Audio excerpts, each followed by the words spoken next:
कौन कौन देता है? बॉस। मुलाजिम का बॉस होता है। एंटरप्रेन्योर का कौन सा बॉस होता है? वो खुद बॉस है। अगर एंटरप्रेन्योर कहे नहीं नहीं आज काम नहीं करना, आज मैंने फिल्म देखनी है, तो फिल्म देखो। तो बात यह है कि अंदर से जो भूख है वो आपकी अपनी होगी, लेकिन आप आरिफ हो तो आपके जहन में अगर ये बात भी आती है कि मैं क्यों करूं, मैं क्यों करूं, मुझे क्या मिलना है, छोड़ो यार मैं अपना ही काम करता हूं, ये भी तो आ सकती है ना। तो इस चीज को कैसे मारेंगे आप? बिकॉज आप एंटरप्रेन्योर अपने लिए नहीं है, आप एंटरप्रेन्योर 29, 35, 40, 50 फार्मर ग्रुप्स के लिए, राइट? तो आप सोचिए आपके अंदर कितनी चाह होनी चाहिए कि आप उन सबको उठा सकें। ये तो है। और इसलिए किसने कहा कि आप स्पेशल हो? जी मैम, है ना कि आप स्पेशल हो, लेकिन स्पेशल कहने से स्पेशल नहीं बन जाता कोई भी। सो सॉरी, है ना कि मैंने वैसे ही आपको बना बनाने के लिए कहा ओ यू आर वेरी स्पेशल। आपके काम से आप स्पेशल बनते हैं, आपकी चाह से आप स्पेशल बनते हैं। तो पहली चीज है मोटिवेशन, सेकंड है गोल सेटिंग।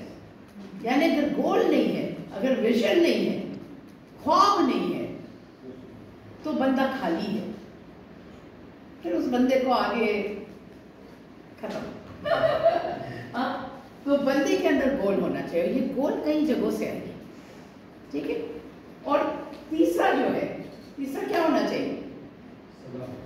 नहीं, वो तो अभी तो मैं राह पे आई नहीं हूं, अभी तो सिर्फ चाह की बात हो रही है कि आपके अंदर अचीवमेंट मोटिवेशन होना चाहिए। दूसरा आपके पास गोल होना चाहिए चाह में। तो तीसरा क्या होना चाहिए? नियत। आपके अंदर नियत होनी चाहिए, ठीक है, और वो साफ होनी चाहिए, है ना, कि वो आखिर में देखिए एक होता है एंटरप्रेन्योर, लेकिन आजकल के जमाने में एक और लफ्ज आ गया है, सोशल एंटरप्रेन्योर। एक है एंटरप्रेन्योर, एक एंटरप्रेन्योर जो है ना ये कमर्शियल होता है, ये प्रॉफिट के पीछे भागता है। वो कहता है 2 पैसे 4 पैसे 6 पैसे 5 पैसे, उसके मुंह पे ग्रीड लिखी होती है। हाँ, पर एक होता है जो नियत से काम करता है, और नियत का मतलब है क्या? अपने पास वैल्यूज होने चाहिए। आप प्रिंसिपल्स की बात करते हैं, मैं वैल्यूज की बात करती हूँ, और बड़े सारे वैल्यूज है जो आप कभी कॉम्प्रोमाइज ना करें तो अच्छा है। एक दफा किया तो बार बार करने का दिल चाहे। तो हम जब कहते हैं कि ट्रांसपेरेंसी, यानी अगर आपने 10 रुपए का सौदा किया और 2 रुपए आप रखना चाहते हैं तो सबसे बात करके रखें। आपने 2 रुपए रखने ना, हक है ना आपका, आप समझते हैं यहाँ क्या हक है दिल में, तो सबसे बात करके हक ले अपना, चीट मत करें, ठीक है। और इसलिए मैं एनजीओ नहीं बनी थी। एक जमाने में सबने मुझे कहा कि आप एनजीओ बने, मैंने कहा ना, मैं एनजीओ नहीं बनूंगी। क्यों? क्योंकि उस जमाने में जब आपको कोई प्रोजेक्ट देता था, आज भी, तो वो लिख के देता था कि आपने 2000 रुपये गाड़ी के पे खर्च करने, आपने 4000 रुपये सैलरी देनी, राइट। अब अगर मुझे 3000 में उससे भी अच्छा बंदा मिलता है तो मैं 4000 क्यों दूं? लेकिन झूठ बोलती थी मैं 4000 पे साइन कराती थी, 3000 में मैं नहीं करती थी, मतलब मैं कहती कि ऐसा लोग करते। तो ये बेईमानी जो है ना, ये आपकी नियत बिल्कुल क्लियर और साफ होनी चाहिए कि आप किस लिए ये काम कर रहे हैं, ठीक है ना। हराम तो हराम होता है, एक रत्ती भर भी होना तो भी हराम ही है, और वो रत्ती भर जब इतने सालों में मिल भी जाता है तो हराम ही है। तो मेरा तो दिल खराब होता है, सच, मुझे हराम नहीं पसंद। मैं कहती हूँ किसी से सौदा करो तो खुल के करो, साफ बताओ, फिर वो बंदा हाँ कहे या ना कहे। तो जब आप सौदाबाजी करें तो अगर आपकी नियत होगी ना चाह में कि क्या चाहते हो आप, चाह का क्या मतलब, आप चाहते क्या हो, तो ये 3 चीजें आप जहन में रखिएगा। कौन सी 3 चीजें हैं? एक आप में क्या होना चाहिए? चाह में भूख, ठीक है, भूख अपने लिए नहीं, जो मकसद है उसके लिए भूख होनी चाहिए। दूसरा गोल सेटिंग होना चाहिए, उसके पीछे क्या है? विजन, उसके पीछे क्या है? सपना, ड्रीम, पहुंचना कहाँ है। जैसे मैंने कहा कि 3 ईंट लगाने पे पहुंचना है तो वहीं पहुंचोगे, तो अगर आप RFOs हो तो 3 ईंट पे तो नहीं गुजारा होगा, एक दीवार पे भी नहीं होगा, है ना। उस मस्जिद पे जाना पड़ेगा, इलाके को यूं करके उठाना होगा। तो वो यूं क्या है, वो आपके बिजनेस प्लान में आना चाहिए। दैट इज योर ड्रीम, ठीक है। तो ये तो है चाह। लेकिन मैं आपको बताऊं कि चाह पे तो कोई काम नहीं करता।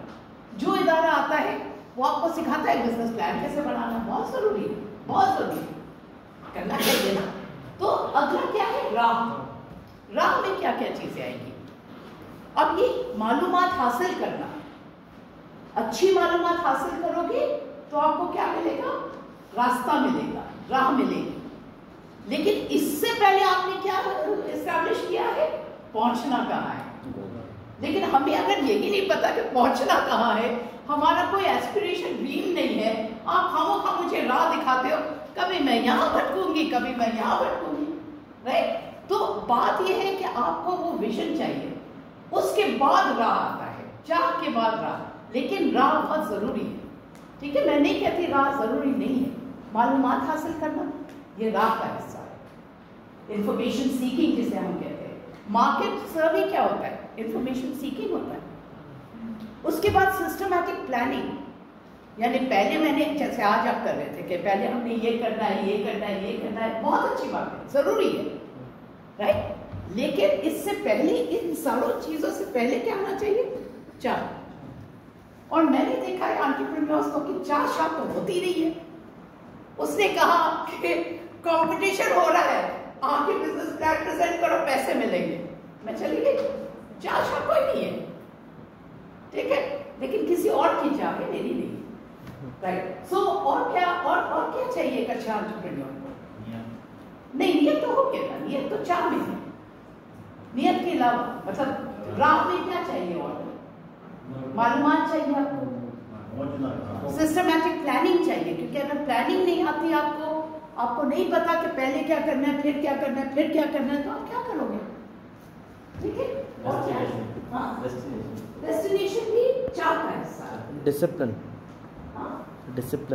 डिसिप्लिन चाहिए, और यानी आपको टाइम मैनेज करना चाहिए, आना चाहिए, है ना, वक्त को मैनेज करना है। बहुत सारे लोग कहते हैं कि यार इतना है, बस 24 घंटे ही है, क्या क्या करेंगे।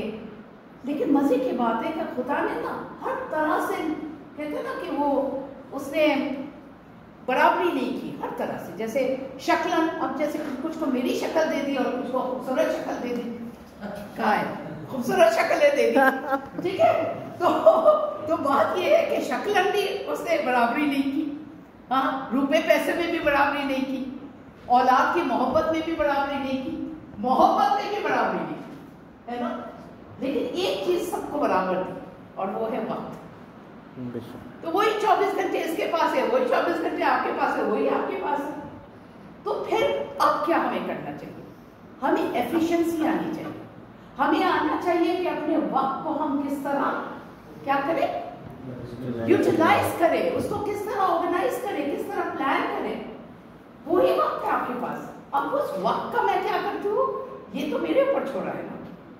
मैं गप करती हूँ, शक करती हूँ, या मैं अपने मंजिल की तरफ जाने की उस वक्त को इस्तेमाल करती हूँ, ये तो मेरे ऊपर छोड़ा। तो ये सारा जो है ये राह का हिस्सा है, ठीक है। यानी efficiency, effectiveness.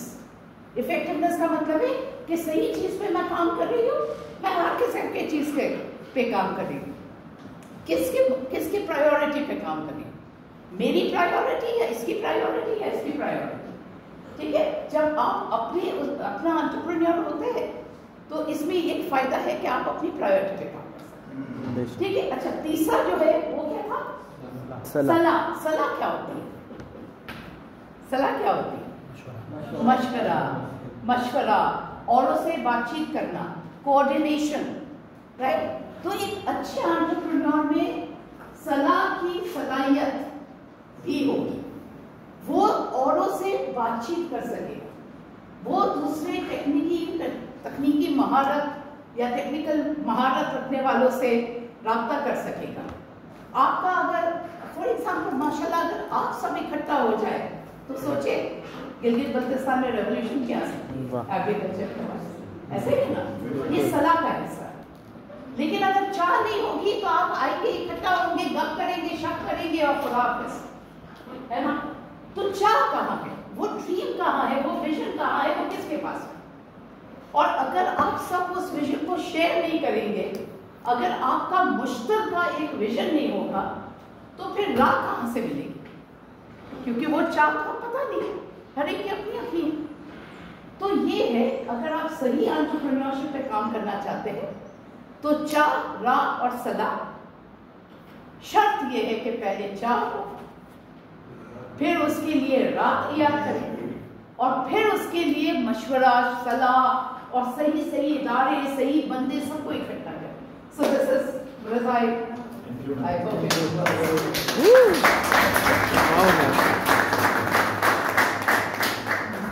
Thank you very much, ma'am. That's why I always say when she speaks, we get